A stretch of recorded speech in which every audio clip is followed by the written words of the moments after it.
Good evening, everyone. We are here to present the digital strategy for a Sri Lankan enterprise. For this study, our team selected Worth Lanka Private Limited and gathered information through an interview conducted with the CEO of the company. Throughout this presentation, we will discuss the company's current digital practices, challenges, opportunities, and recommended digital strategies for future growth. Now, I would like to invite our team members to continue the presentation. Good evening, I am Vindhya. Today I am going to introduce Worth Lanka, one of the leading suppliers of industrial and automotive products in Sri Lanka. Worth Lanka Private Limited is a direct subsidiary of the German-based Worth Group, a global leader that has penetrated over 85 countries with more than 400 companies. Celebrating 26 years of market presence in Sri Lanka. The company operates as a craft-like trading entity focusing on the import and sale of high-quality products sourced from international hubs such as Germany, Brazil, and China. Cooperations and business segments. The company has diversified its operations into 4 primary business areas to cater to broad local market: automotive aftermarket, construction, industrial, and trade. Automotive aftermarket, the original core segment serving garages and vehicle maintenance. Construction, providing technical products like chemical activities, silicons, and specialized tools. Industrial, supplying maintenance chemicals and safety equipments. Example, safety shoes to large-scale factories.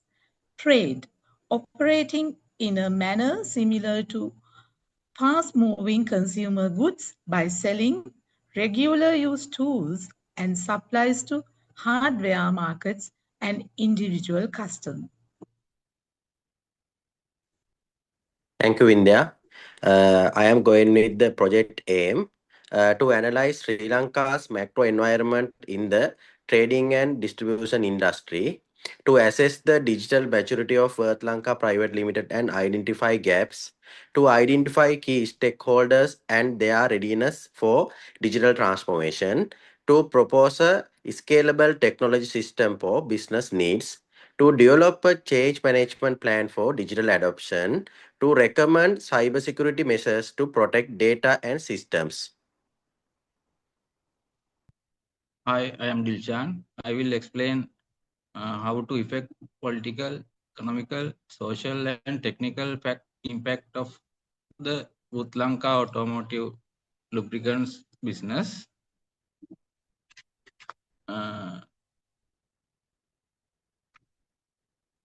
Political and regulatory impact of the business.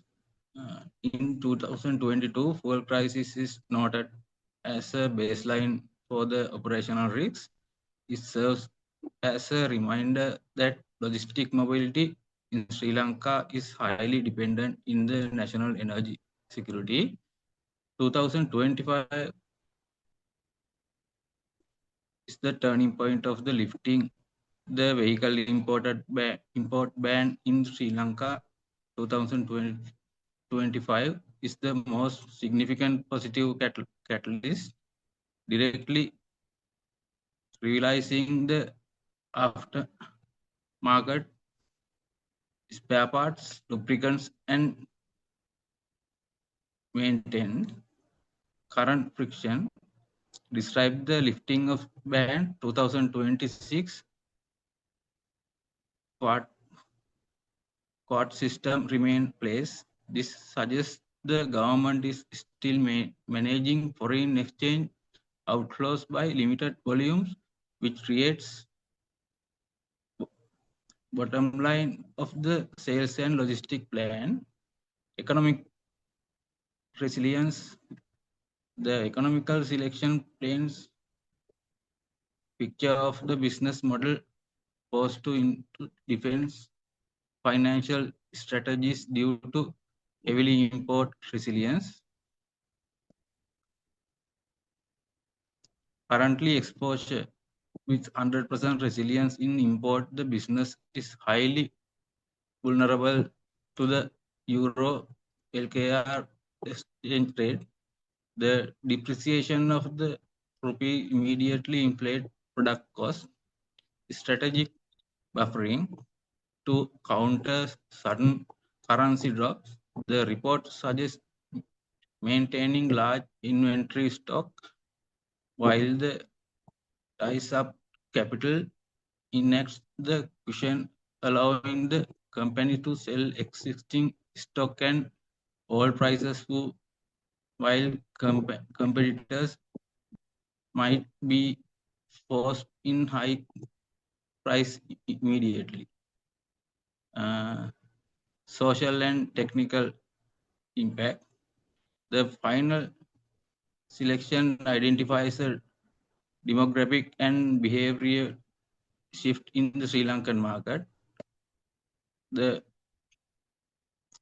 is a notable trending among the youth toward the high-end motorcycle.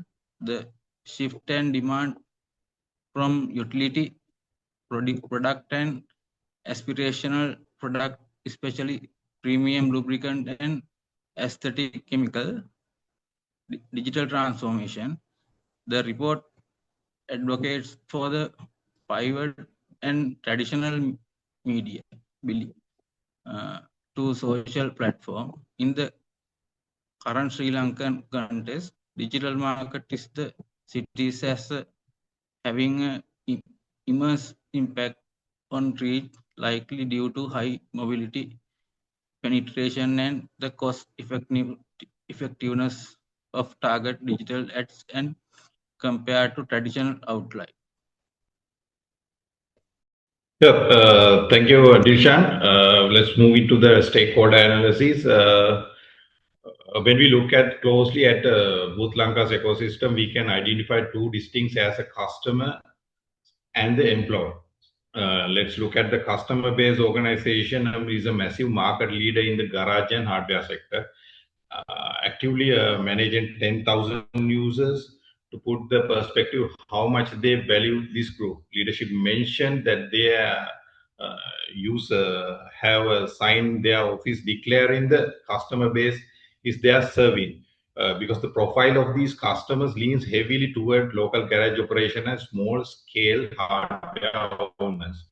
The company knows that the growth has to be built on a foundation of absolute trust. To support the 10,000 customer, need a highly dedicated team to serve the customer workforce, which sits about 200 people, especially that's 100 field sales professionals out in the market, supported 50 office staff. That CEO mentioned our people to maintain this internal engine. The place heavily emphasizing on the culture first approach. Let's move into the next slide, Dash. Yeah, thank you. Now the dynamic gets really interesting when we look at how these two groups are handling the company digital transformation. We identified that the whole digital readiness gaps between them. Organization has the sales force. Also, we classify them as a high ready. This internal team is highly prepared, adopted advanced digital tools. For instance, the company is actively equipping 150 reps with iPads and transition them advanced system like Speedy Touch to automate all reporting and real-time data entry. The focus here is entirely streaming operation and maximizing mobile connectivity. The customer requires the high touch approach, because we are dealing with the traditional garage and hardware owners. They are widely varying levels, technically literacy, and when it comes to e-business, while the company has rolled out a digital solution like the e-shop app. Adoption a challenge because many of these owners still prefer traditional in-person visit to checks payments. Therefore, company can't just force digital tools on them. Over to you. Thank you very much. Yes, Leo, thank you very much.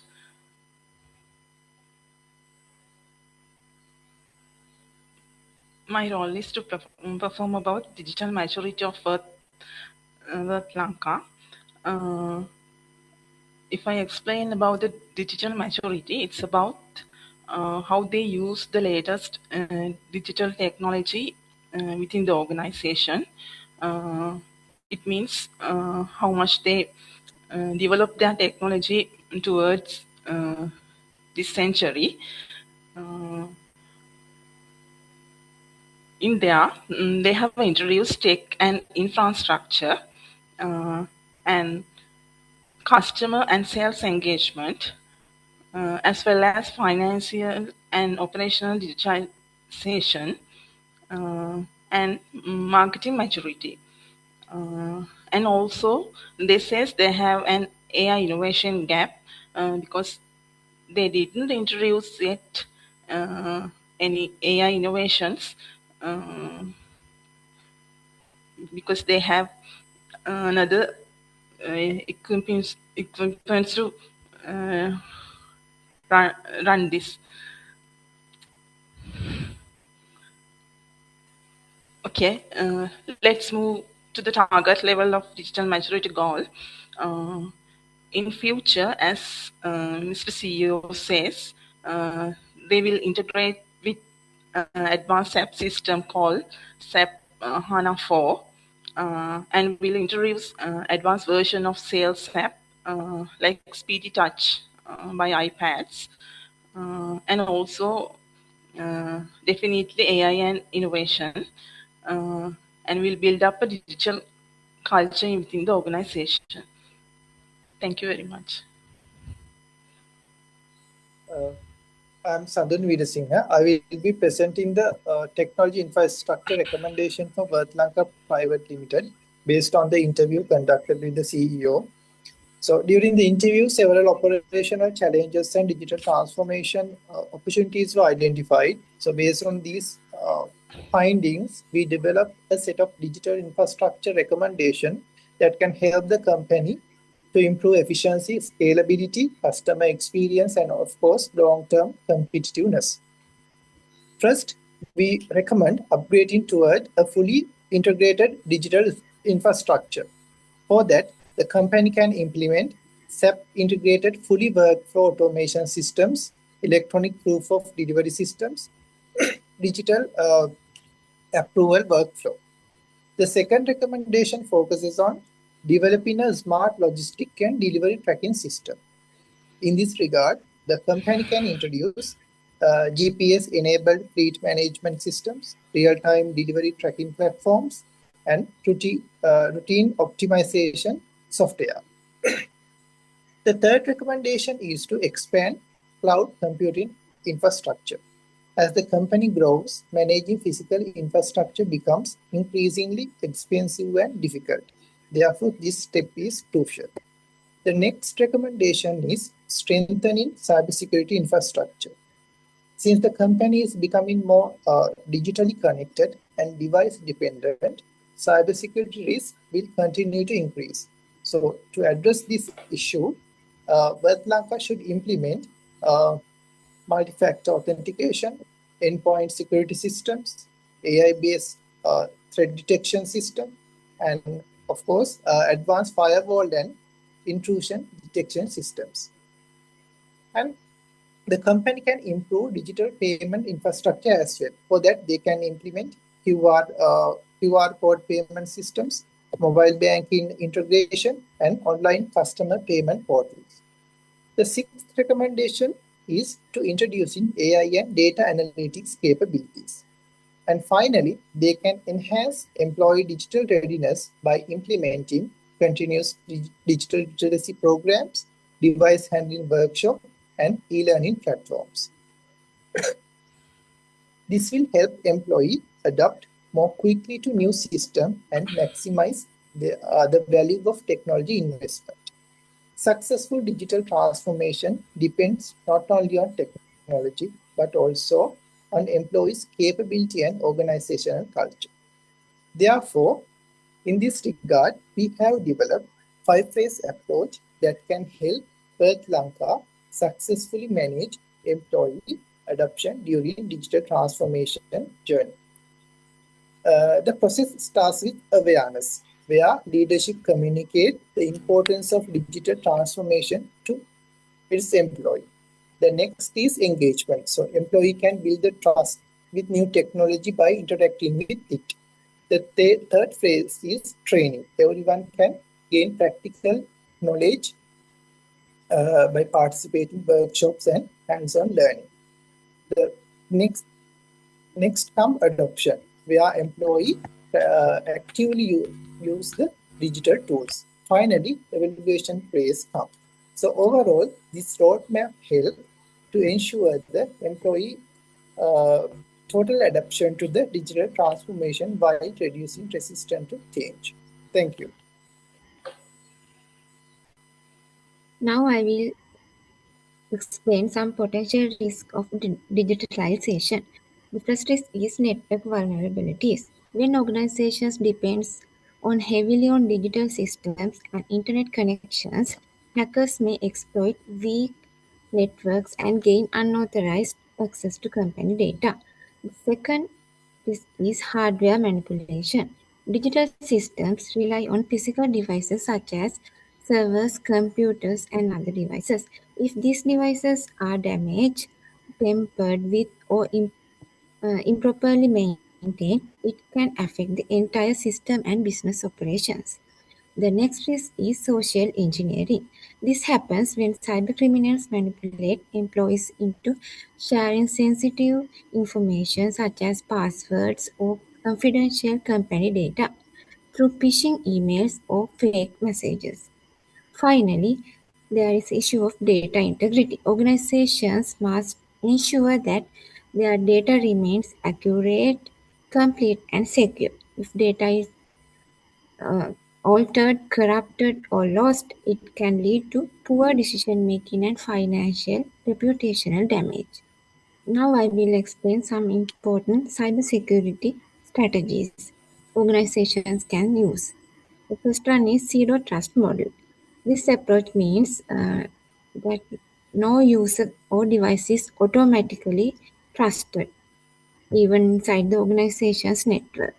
The second is AI monitoring. Artificial intelligence can continuously monitor systems, detect unusual activities, and identify cyber threats.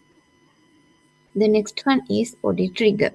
Regular security audits help organizations identify weaknesses, evaluate system security, and ensure that cybersecurity policies are properly followed.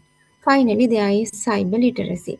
Employees should be educated about cyber risk, phishing attacks, password security, and safe online practices because human error is one of the biggest causes of cybersecurity breaches. Thank you, Savi. Next, I would like to explain some of the recommendation for this digitalization strategy. So, for my first recommendation is develop a clear digital strategy, which means establish a formal roadmap to align technological investments with long-term business goals. And my second recommendation is strengthen cybersecurity measures, which means enhance data protection protocols and infrastructure to safeguard organizational assets in the digital age. And my third recommendation is conduct continuous technical training, which means implement ongoing educational programs to ensure all employees remain proficient with evolving digital tools. And my next recommendation is change digital culture. Scale the worldwide TikTok initiative to foster a digital first organizational mindset among the workforce. And my last recommendation is monitor and evaluate the process, which means set clear KPIs to track the effectiveness of digital initiative and ensure continuous improvement. In conclusion, we can say that by harmonizing technological innovation with people-centric digital culture, Lanka is poised to transition in an intelligent enterprise, ensuring resilient growth and unmatched market leadership in the evolving Sri Lankan landscape. That concludes our presentation on the digital strategy of Lanka Private Limited. Thank you.